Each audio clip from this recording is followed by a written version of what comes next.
Ilara didn't know that the man watching her scrub the grand hall floor was the most powerful alpha in the realm. She didn't know that his wolf had been restless for months, searching for something he couldn't name, and she certainly didn't know that the moment their eyes met, everything would change. The stone floor stretched endlessly before her, cold and unforgiving beneath her knees. Dawn hadn't yet broken over the castle walls, but Ilara was already on her third hour of work. Invisible, that's how she survived. Keep your head down, finish your tasks, and pray no one noticed the omega scent she worked so hard to mask with harsh soap and exhaustion. Every instinct she had developed over 3 years of servitude screamed at her to blend into the shadows. The nobility didn't see servants anyway. They looked through them like furniture. It was safer that way, safer than the alternative she'd fled from. Her rough cloth moved in practiced circles across the marble, worn smooth by centuries of royal feet. The repetitive motion was almost meditative. Scrub, rinse, move forward. Don't think about the past, don't wonder about tomorrow, just survive today. Something in her chest pulled tight. Ilara's hand stilled on the cloth. The sensation was impossible to ignore, like a golden thread had been drawn taut somewhere deep inside her ribcage. Heat bloomed across her skin, despite the morning chill. She lifted her head, scanning the empty hall. That's when she saw him. He stood in the arched doorway, perfectly still, watching her with an intensity that made her breath catch. Dark hair, broader shoulders than any man had a right to possess, and eyes that seemed to see straight through her carefully constructed invisibility. Dangerous. Everything about him screamed dangerous. Their gazes locked. The world tilted. The golden thread in her chest blazed to life, pulling toward him with a force that made her gasp. His nostrils flared slightly, and she watched his entire body go rigid. She knew that look. Recognition. The same recognition that was currently tearing through her own defences like wildfire. Mate. No. Impossible. She was nobody, nothing. A servant girl who cleaned floors and emptied chamber pots. Men like him, men who commanded attention just by breathing. They didn't look at girls like her. They couldn't. But he was looking. More than looking. He was moving toward her with predatory grace, each step deliberate and measured. Ilara scrambled backward, her bucket clattering against stone. "I'm sorry, my lord, I didn't realize. I'll finish cleaning elsewhere." The words tumbled out in a panicked rush. "Stop!" His voice was deep, resonant, authority wrapped in silk. "Don't run from me." She was already on her feet, every survival instinct firing. 3 years she'd managed to stay hidden. 3 years of carefully constructed invisibility. She wouldn't let one moment of impossible recognition destroy everything. But he was faster. His hand caught her wrist as she turned to flee, and the contact sent lightning through her entire nervous system. Heat, safety, home, everything her lonely wolf had been crying out for in the darkness. "You kneel to no one," he said quietly, his thumb tracing across her pulse point. "Especially not to me." Her breath came in shallow gasps. "You don't understand. I'm just—" "You're my mate."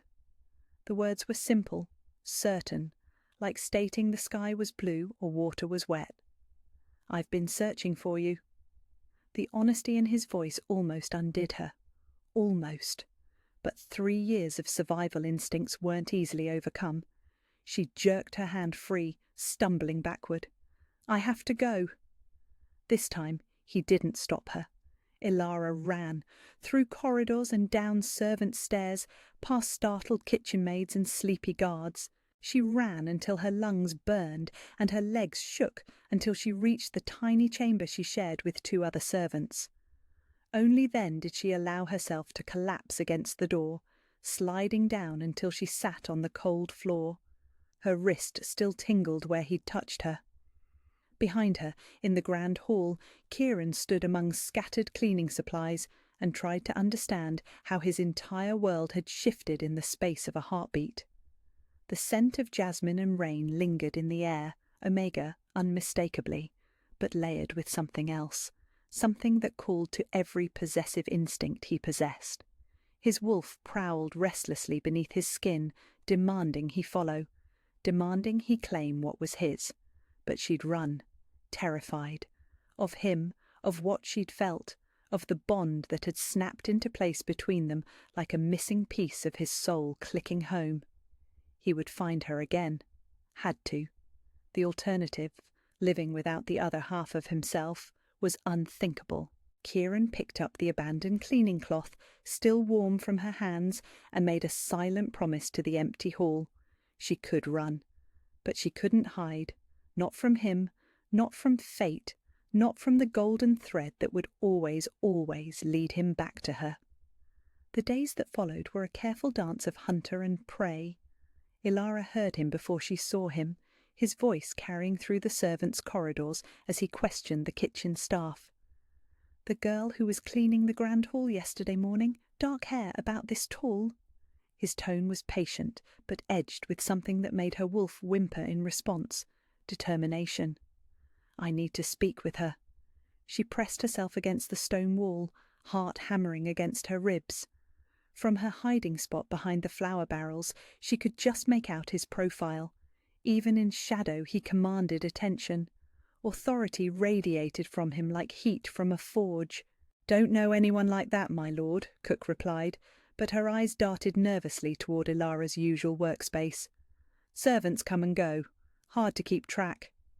Liar. Bless her, but Cook was a terrible liar. His head turned slightly, as if he could sense her presence. Those impossibly dark eyes scanned the kitchen with predatory focus. Ilara held her breath until her lungs screamed, willing herself invisible. After what felt like hours, he left.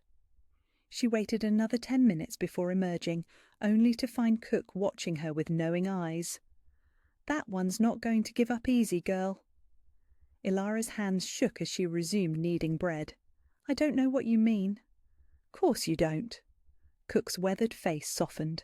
"Just remember, running from your fate only delays it, never stops it." For 3 days, Ilara managed to stay one step ahead. She switched her schedule, took tasks in the lower levels, and avoided anywhere he might appear. But the golden thread in her chest pulled constantly, a compass needle pointing toward magnetic north, toward him. It was exhausting, fighting against her own nature. On the 4th night, she finally allowed herself to relax. The kitchen was empty, except for the dying embers in the great hearth. Everyone else had retired hours ago, but sleep eluded her. Instead, she found herself here, kneading tomorrow's bread and trying not to think about storm-grey eyes and the way her name had sounded on his lips. "You're a hard woman to find." The deep voice from the doorway made her jump, flour scattering across the wooden table. He stood silhouetted against the corridor torchlight, powerful and patient as stone. "How did you—" She backed toward the far exit. "Know you'd be here." He stepped into the kitchen, moving with that same predatory grace. "I can smell you, jasmine and rain and something that calls to every instinct I have." His voice dropped. "Omega." The word hung between them like a blade. "I don't know what you're talking about." But her scent spiked with fear, betraying the lie. "Yes, you do." He was closer now, close enough that his warmth reached her across the space. "You know exactly what this is, what we are." Something in her chest cracked. The careful walls she'd built around her heart developed fissures. "I can't be your mate." "Why?" The simple question undid her. Because mates were for wolves with families, with histories, with something to offer, not for girls who'd been abandoned at pack borders and learned to survive on scraps of kindness. "Because I'm nothing," she whispered, "less than nothing." The change in his expression was instantaneous. Fury, swift and protective, blazed across his features. "Who told you that?" "Everyone." The admission scraped her throat raw. "My birth pack cast me out when I was 16, said I was too weak, too small, a waste of resources." She'd never spoken the words aloud before. They tasted like ash. They were right. He moved then, crossing the space between them in 2 strides.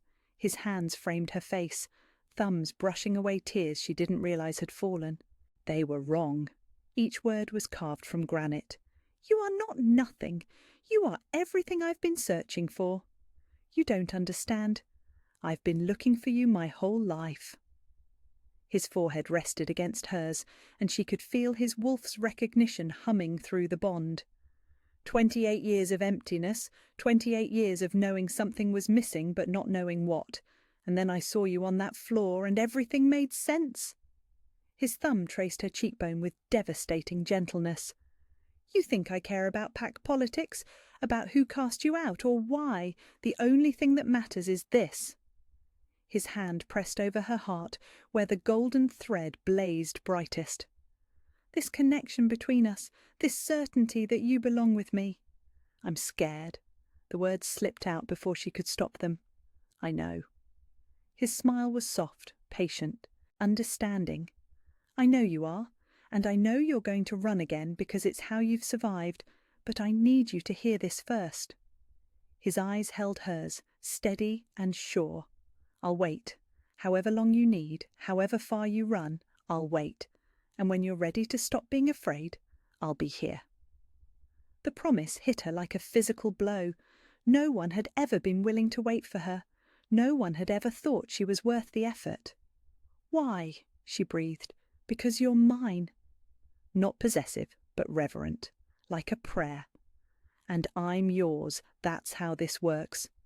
For a moment, one impossible, beautiful moment, she let herself believe it, let herself imagine what it would feel like to stop running, to trust in the golden thread that connected them.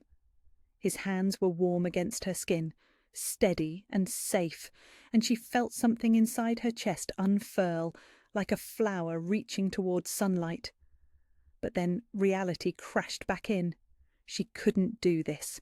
Couldn't risk the inevitable moment when he realized what everyone else had, that she was a mistake. Better to end it now, while she could still walk away with her heart mostly intact. I have to go. This time she saw the flicker of pain that crossed his features before he stepped back. I know. She expected him to argue, to command her to stay. Instead, he simply watched as she moved toward the door, his expression patient and knowing. Ilara? She paused, not trusting herself to turn around. My name is Kieran, and this isn't over. She fled into the darkness, but his words followed her. His promise echoed in her chest, where the golden thread pulsed with renewed life. And for the first time in her life, part of her hoped he was right. Behind her, Kieran stood in the empty kitchen and breathed in the lingering scent of jasmine and rain. His mate, his stubborn, terrified, perfect mate, who looked at him like he held the power to destroy her. She would run again. He knew it as certainly as he knew his own name. But she'd also stood there for 10 full minutes, letting him touch her face, letting him see her tears. She'd told him her secrets, her pain, her deepest fear. Progress. His wolf settled with satisfaction. She was beginning to trust him, even if she didn't realize it yet. He could wait. He'd waited 28 years to find her. He could wait a little longer for her to find herself. The weeks that followed blurred together in a haze of stolen moments and careful avoidance. Ilara found herself caught between 2 impossible truths. The golden thread in her chest that pulled her toward Kieran like gravity, and the voice in her head that whispered she was living in a fantasy that would shatter the moment reality intruded. She was carrying linens through the main courtyard when reality arrived, with the thunder of hooves and the sharp commands of military precision. Form ranks. I want a perimeter established around the eastern gates within the hour. That voice, deep, authoritative, impossible to ignore. Ilara's hands tightened on the bundle of sheets as she looked up to see Kieran astride a massive black destrier, every inch the commanding officer. Sunlight caught the silver threading in his dark cloak, and she realized with growing horror that she recognized those colours. Everyone in the realm knew those colours, royal colours. Her breath caught as understanding crashed over her like ice water. The way servants scurried to obey his slightest gesture, the deference in every guard's posture, the crown insignia embroidered on the cloak she'd somehow missed in the dim kitchen light. "Move out!" Kieran's voice cut through the morning air, and 20 mounted guards wheeled their horses with perfect synchronization. Alpha King Kieran Blackmore, ruler of the Northern Territories, the most powerful man in the realm, and she was a servant girl who scrubbed floors. The linens fell from her nerveless fingers. He must have caught the movement in his peripheral vision because his head turned toward her. Even across the courtyard, she felt the moment their eyes met like a physical blow. His expression shifted from military authority to something softer, more intimate. He knew she'd figured it out. Ilara turned and ran. She made it 3 corridors before he caught up to her. "Ilara, wait! Don't!" She whirled around, backing against the stone wall. "Just don't! Let me explain." "Explain what?" The words came out sharper than she'd intended, edged with hurt and betrayal. "That you're the Alpha King? That you've been amusing yourself with a servant girl? That everything you said was a lie?" Something dangerous flashed in his eyes. "Nothing I said was a lie. You never told me who you were. Because it doesn't matter." He stepped closer, and she caught his scent. Pine and leather, and something uniquely him that made her wolf whine with longing. "My title, my crown, none of it matters when it comes to you." "Of course it matters." She pressed her palms against the wall, needing the solid stone to ground her. "You're the Alpha King. You could have anyone, any noble lady, any princess from a neighbouring territory, anyone with bloodlines and dowries and political advantages." Her voice cracked. "Not a cast-off Omega who was thrown away by her own pack. I don't want anyone else." The words were fierce, certain. "I want you." "You can't." It came out as a whisper. "People will expect. Your advisors will demand." "I am the Alpha King." His voice carried the full weight of his authority now. "I bow to no one's expectations but my own." The conversation was interrupted by the sharp click of expensive heels on stone. Ilara looked up to see a vision of aristocratic perfection gliding toward them. Golden hair arranged in elaborate braids, silk gown that probably cost more than Ilara made in 5 years, and beauty that belonged on painted portraits. "Your Majesty." The woman's voice was honey over steel as she executed a perfect curtsy. "Lady Vivian Ashford, I believe my father sent word of my arrival." Kieran's jaw tightened almost imperceptibly. "Lady Vivian. I hope you don't mind the interruption." Vivian's smile was practised perfection as her gaze flicked dismissively over Ilara. "I was hoping we could discuss the betrothal arrangements my family proposed." The words hit Ilara like a physical blow. Betrothal? Of course. Kings married for political alliances, not for servant girls they found scrubbing floors. "There are no arrangements to discuss," Kieran said coldly. "Oh, but there are." Vivian's laugh was like silver bells. "The Northern and Eastern Territories have maintained marriage alliances for 3 generations. Surely you understand the importance of continuing that tradition." Her eyes found Ilara again, and this time the dismissal was cutting. "I'm sure your companion understands the necessities of royal duty." Something in Ilara's chest withered. She looked between them. Vivian with her noble bearing and political connections, Kieran with his crown and responsibilities, and felt the full weight of impossibility settle on her shoulders. "I should go," Ilara whispered. "No." Kieran's hand shot out to catch her wrist. "Stay." "I really shouldn't." "Quite right." Vivian's voice carried the authority of someone accustomed to being obeyed. "Perhaps you have floors to scrub, chambers to clean. I'm sure the Alpha King has more pressing matters than entertaining servants." The casual cruelty of it, the easy assumption that Ilara was disposable, brought tears to her eyes that she fought to hide. "That's enough." Kieran's voice was deadly quiet. "I merely meant, I know exactly what you meant." He turned his full attention to Vivian, and Ilara watched the noblewoman take an involuntary step backward. Let me be very clear, Lady Vivian. There will be no betrothal. There will be no marriage alliance. You may return to your father with my regrets and the certainty that this conversation will never happen again." Vivian's perfect composure cracked. "Your Majesty, surely you understand the political implications." "The only thing I understand is that you've insulted my mate." The words rang with finality. "Guards will escort you to the gates within the hour." Mate. He'd said it publicly, in front of a noble lady who would undoubtedly spread the news across 2 territories. Vivian's face went white with shock, then red with humiliation. Her gaze fixed on Ilara with pure hatred.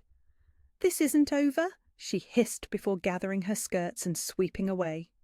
"It is for her," Kieran said, watching her retreat. They stood in silence for a long moment, the weight of what had just happened settling between them. Ilara stared at the floor, overwhelmed by the implications of his public declaration. "Look at me," Kieran said softly. She shook her head. "This changes everything." "No." His fingers tilted her chin up until she had no choice but to meet his eyes. "This changes nothing. You're still mine. I'm still yours. That's the only truth that matters. The court will never accept me. The court will accept what I tell them to accept. Your advisers will learn to live with disappointment." His thumb brushed across her cheekbone. "I told you before, I've been searching for you my whole life. Do you really think I'd let politics stand between us now that I've found you?" Something in her chest pulled tight, that golden thread that connected them blazing brighter despite her fear. She wanted to believe him, wanted to trust that love could be enough to bridge the impossible gap between servant and queen. But she'd learned the hard way that wanting something didn't make it possible. "I need time," she whispered, "to think." "I know." His smile was patient, understanding. "But while you're thinking, remember this. I chose you, not because you're convenient or politically advantageous, because you're mine, because when I look at you, I see home." He pressed a soft kiss to her forehead before stepping back. "And Ilara, what happened here today, Lady Vivian's threats, the court gossip that will follow, none of it changes how I feel. If anything, it makes me more certain." "How?" "Because now everyone knows. There's no going back, no pretending this is anything less than what it is." His eyes held hers with fierce certainty. "You're going to be my Luna. The only question is whether you'll let yourself believe you deserve it." He walked away then, leaving her alone in the corridor with her racing thoughts and the golden thread in her chest that pulsed with newfound strength. For the first time since this began, Ilara allowed herself to wonder. What if he was right? What if she was brave enough to stop running? What if she was brave enough to stay?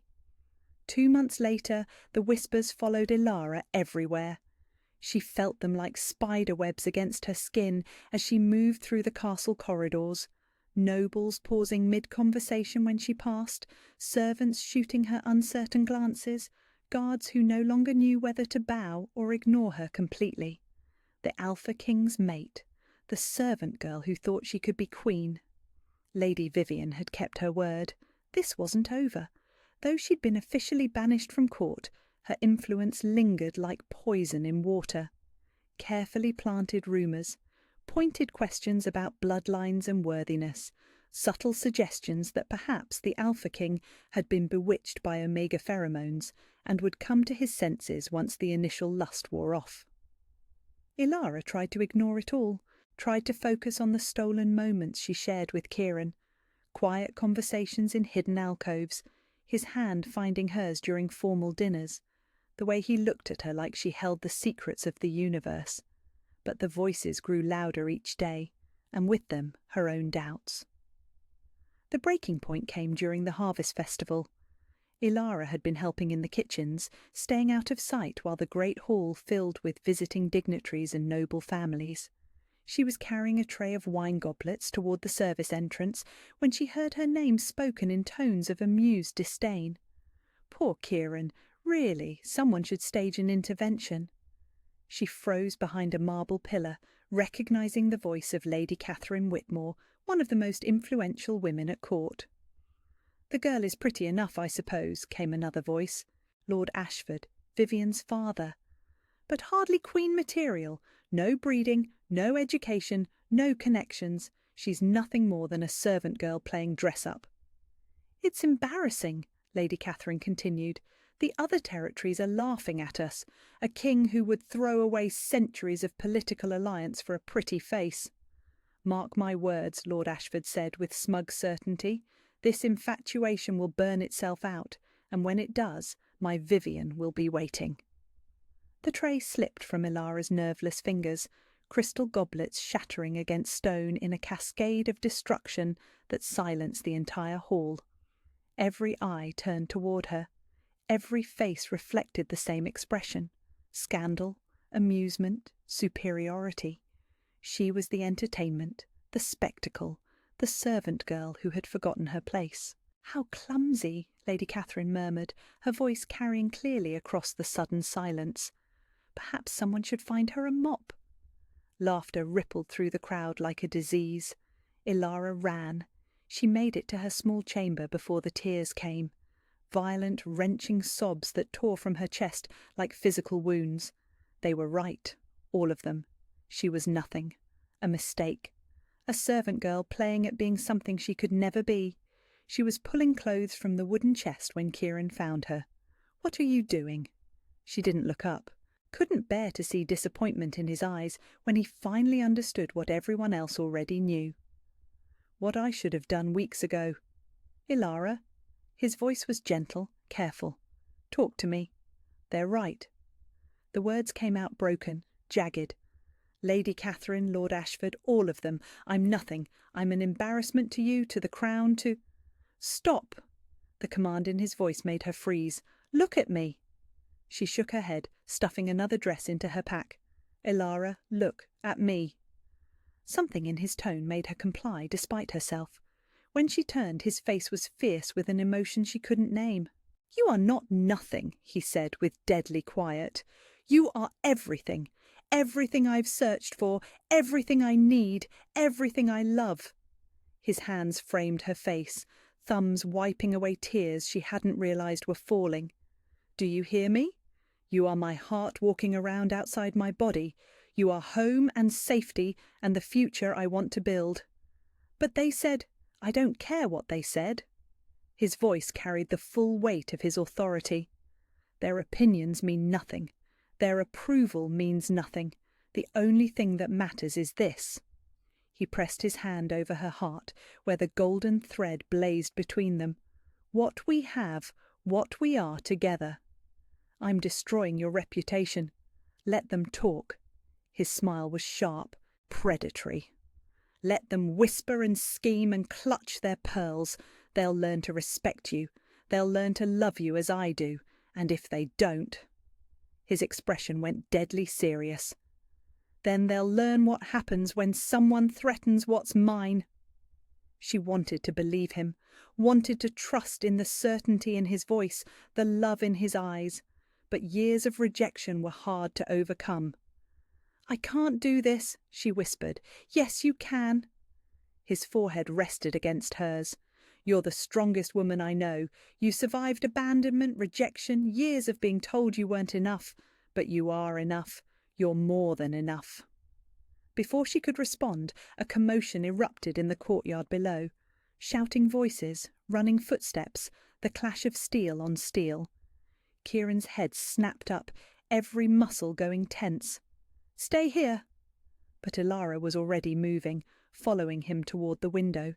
In the courtyard, a crowd had gathered around two figures facing off in what was clearly a planned confrontation. Lady Vivian stood in the centre, resplendent in a gown of royal blue, flanked by armed guards wearing Ashford colours. And kneeling before her, forced down by more guards, was Cook, the kind woman who had sheltered Ilara during those first terrifying weeks. "What is this?" Kieran's voice cut through the noise like a blade. "Justice, Your Majesty." Vivian's voice carried clearly in the evening air. "This woman has been harbouring a criminal, providing aid to someone who has stolen from the royal stores." Ilara's blood turned to ice. No. The servant girl, Vivian continued, her gaze finding Ilara in the window, has been taking food, clothing, supplies that don't belong to her, living above her station on stolen goods. Her smile was poison sweet. Unless, of course, she'd like to come down here and explain herself, apologise for her presumption, admit what she really is. The trap was perfect, elegant in its cruelty. Defend herself and face public humiliation.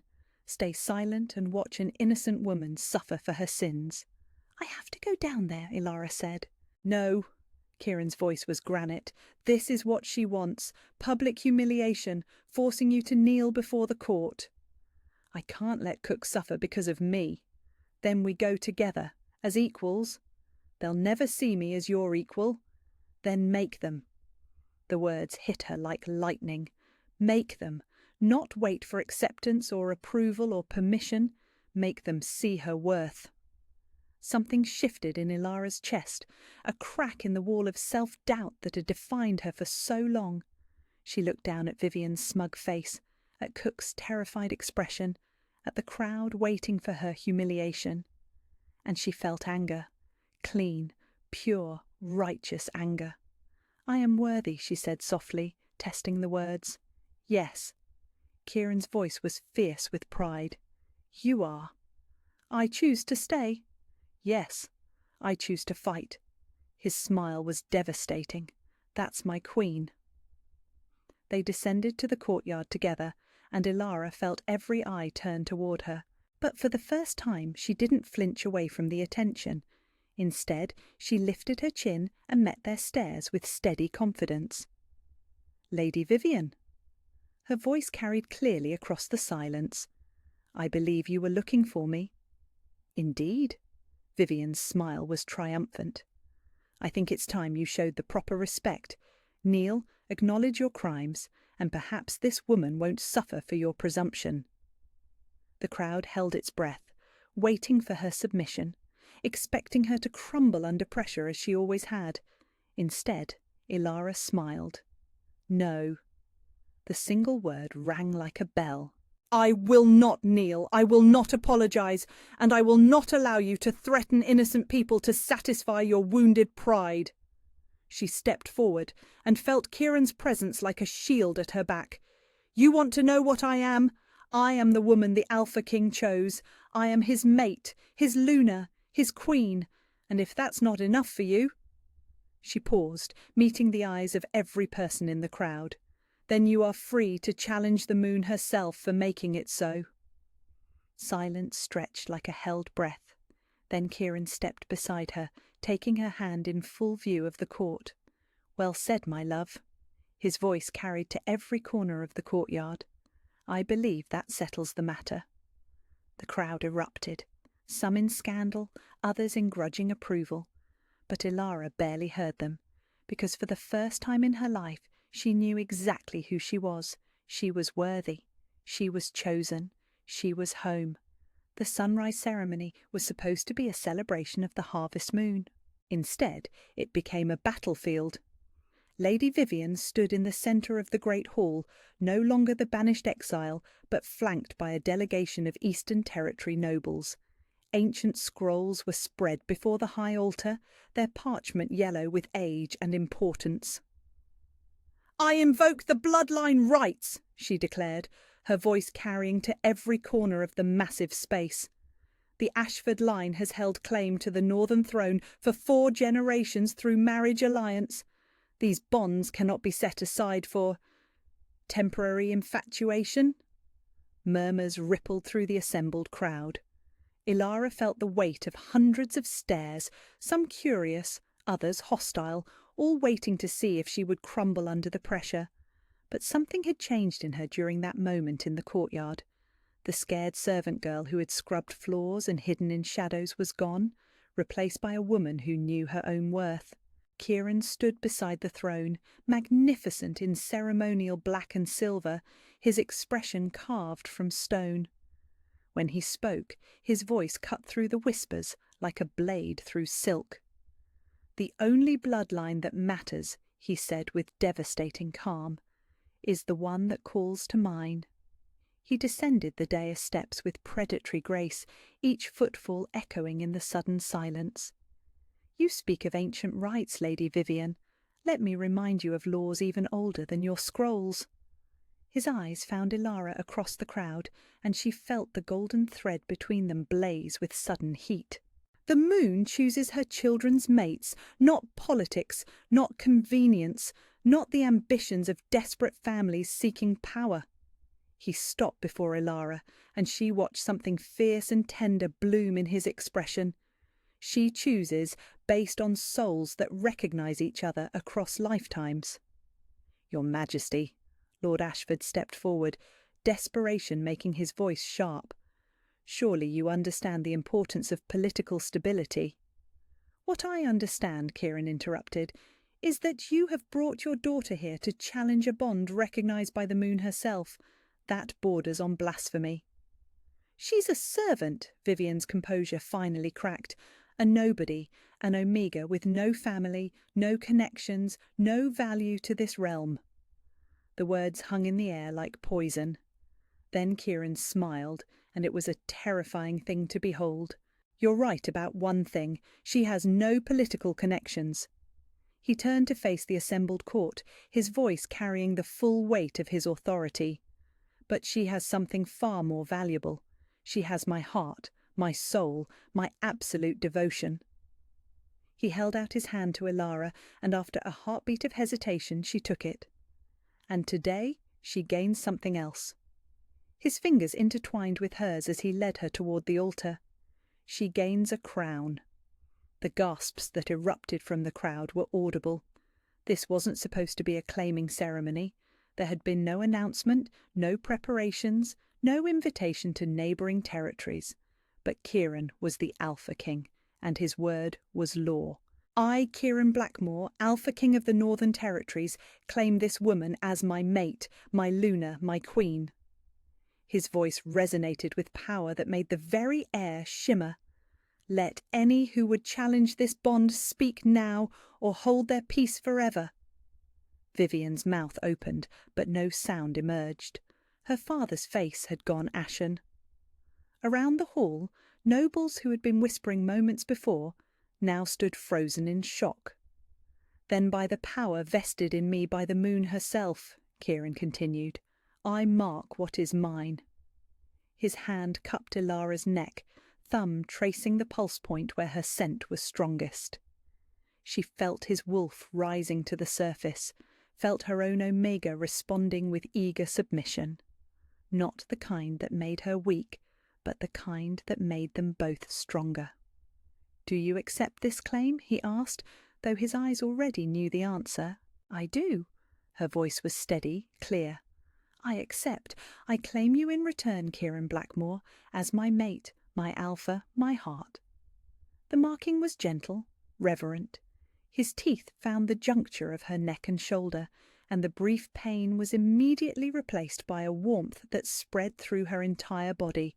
The golden thread between them didn't just blaze, it exploded into a connection so complete, so overwhelming, that she gasped with the force of it. She could feel everything he felt. His love, fierce and protective, his pride in her strength, his absolute certainty that she belonged at his side, crown or no crown. And underneath it all, a wordless promise that echoed through their bond. Forever. No matter what comes, forever. When he lifted his head, his eyes had gone golden with wolf-light. "She is my Luna," he announced to the hall, his voice carrying supernatural authority that made every wolf present feel the truth of it in their bones. "My mate, my queen, and anyone who thinks to challenge her place challenges me." The silence that followed was profound. Then, slowly, one by one, the members of the court began to bow. Not the shallow curtsy they might give to a political alliance, but deep, respectful acknowledgments of true power, of rightness, of a bond that even the most ambitious among them could feel was blessed by forces greater than themselves. "No!" Vivian's shriek cut through the moment like breaking glass. "This is impossible! She's nothing! She's everything." Kieran's voice was deadly quiet. "And you, Lady Vivian, have just challenged a true mating bond witnessed by the moon." His expression went predatory. "That's not just treason, it's sacrilege." Guards moved forward without needing to be summoned.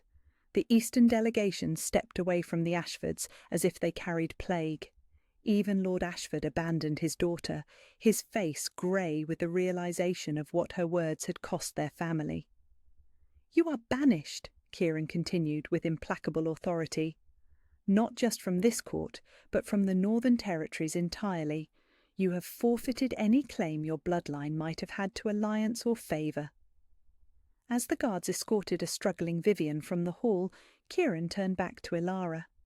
The golden wolf light faded from his eyes, leaving only the man who loved her with everything he was. "I love you," he said, loud enough for the entire court to hear. "Not because you're useful to my reign, not because you're politically advantageous, because you're mine and I'm yours, and that's the only truth that matters." The words she'd held back for months finally broke free. "I love you too," she whispered, then louder, "I love you too." He kissed her then, soft and reverent and absolutely shameless, in front of 200 witnesses who would spread the story across 5 kingdoms. The servant girl who became a queen, the Alpha King who chose love over politics, the mate bond that conquered all opposition. When they broke apart, Ilara looked out over the assembled nobles, some still shocked, others openly delighted by the romantic spectacle, and felt something settle in her chest. Peace, belonging, home. She was no longer running from her worth. She was standing in it, wearing it like the crown that would soon grace her head. "Your Majesty," she said to Kieran, with a smile that held all the love in her heart. "Your Majesty," he replied, and his answering smile was radiant. The golden thread between them hummed with perfect harmony. 2 souls that had found their match in the most impossible of places. "Forever," it whispered. "Forever," they whispered back. The months that followed were a revelation. Ilara had expected the transition from servant to queen to be jarring, like stepping from shadows into blinding sunlight. Instead, it felt like coming home to herself, like the woman she was meant to be had been waiting patiently beneath the surface all along. Kieran was endlessly patient as she learned the intricate dance of royal life, how to hold audiences with visiting dignitaries, which fork to use at state dinners, the subtle art of diplomacy that could prevent wars with carefully chosen words. "You're a natural," he murmured one evening as they reviewed treaties in their private study. Candlelight flickered across ancient maps spread between them, and Ilara felt the familiar warmth of belonging settle in her chest. "I had a good teacher." She looked up to find him watching her with that expression she'd grown to treasure, equal parts love and wonder, as if he couldn't quite believe she was real. "No," he said softly. "You had this inside you all along. I just gave you space to let it shine." The golden thread between them hummed with contentment, but it was in their most private moments that the deepest healing happened. Late one night, when sleep eluded them both, Ilara found herself curled against Kieran's chest, speaking words she'd never said aloud. "Sometimes I still can't believe this is real," she whispered, "that I'm here, that I'm worthy of this." His arms tightened around her. "Tell me." "I used to have nightmares about the day my birth pack cast me out." Her voice caught. "In the dreams you would realize they were right, that I was nothing, and you would send me away too. Look at me." His voice was gentle but firm. She tilted her head up to meet his eyes, finding them warm with understanding. "You were never nothing," he said with quiet conviction. "You were waiting to become everything, and now you are everything, my queen, my mate, my heart." His thumb traced her cheekbone with devastating tenderness. "The pack that cast you out lost the greatest treasure they could have had. Their blindness was our blessing." The tears that fell were clean ones, healing ones, washing away the last remnants of old wounds. Before we continue, please take 2 seconds to like this video if you're enjoying Ilara's journey from servant to queen. The formal coronation came with the spring moon, and Ilara stood before the great mirrors in the royal chambers, barely recognizing the woman staring back at her. The gown was midnight blue silk that flowed like water, embroidered with silver threads that caught the light. The crown, Kieran's grandmother's crown, rested on her dark hair like it had always belonged there. "Ready, my love?" Kieran appeared behind her in the mirror, magnificent in ceremonial robes that marked him as Alpha King. More than ready. And she meant it. The frightened girl who had scrubbed floors was gone, replaced by a woman who knew her own power, her own worth. The coronation feast that followed was a celebration unlike any the Northern Territories had seen. Pack members from across the realm came to pay their respects to their new Lunar Queen. Ilara moved among them with natural grace, accepting congratulations and offering her own warm words in return. "Our Luna," an elderly pack member said with deep reverence, bowing low. "We are honoured. Our Luna."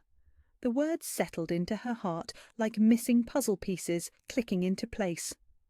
Later, when the guests had departed and the great hall was quiet, Kieran led her to the balcony overlooking their lands. Moonlight painted everything silver, and in the distance she could hear the howls of their pack, a song of joy and acceptance that resonated in her very bones. "What are you thinking about?" he asked, wrapping his arms around her from behind. "The future."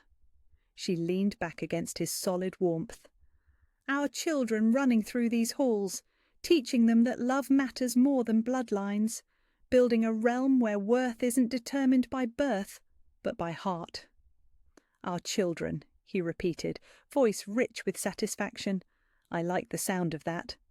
She turned in his arms, and something in her expression made his breath catch. "Kieran," she said softly, "what if I told you that future might be closer than we think?" Understanding dawned in his eyes, followed immediately by such fierce joy that her heart nearly burst. "Are you saying—" "I'm saying our legacy is already beginning to grow." She placed her hand over her still flat stomach. "Our story is just beginning." His kiss was reverent, overwhelming, filled with promises and possibilities. When they broke apart, he rested his forehead against hers. "You magnificent woman," he breathed. "Have I mentioned lately that I love you beyond measure?" "Only every day." Her smile was radiant. "And I love you too. This life, this pack, this future we're building together." A year ago, if someone had offered her this life, this love, this crown, this belonging, she would have laughed and called it impossible, would have believed she wasn't worthy of such gifts. Now she knew better. She wasn't just worthy of this life. She was born for it, born to stand beside the Alpha King as his equal, born to be a queen who ruled with both strength and compassion, born to prove that love could conquer every obstacle, every prejudice, every voice that whispered she wasn't enough. "Do you ever regret it?" Kieran asked quietly. "Staying, choosing this life instead of running?" "Never." The answer came without hesitation. "This is where I belong, with you, with our pack, in this life we've built together." She smiled. "You once told me you'd wait however long I needed. Thank you for being patient while I found my way home." "Thank you for being brave enough to stay." They stood together in comfortable silence, watching their lands stretch endlessly before them. Tomorrow would bring new challenges, new responsibilities, new opportunities to serve their pack and strengthen their realm. But tonight was theirs. Tonight was perfect. And somewhere deep in her chest, the golden thread that connected them to each other, and now to the tiny life beginning to grow within her, pulsed with quiet contentment. She had found her worth. She had found her home. She had found her forever, and their story was just beginning. Where are you listening from? Let's meet in the comments and share what part of Ilara and Kieran's love story touched your heart the most.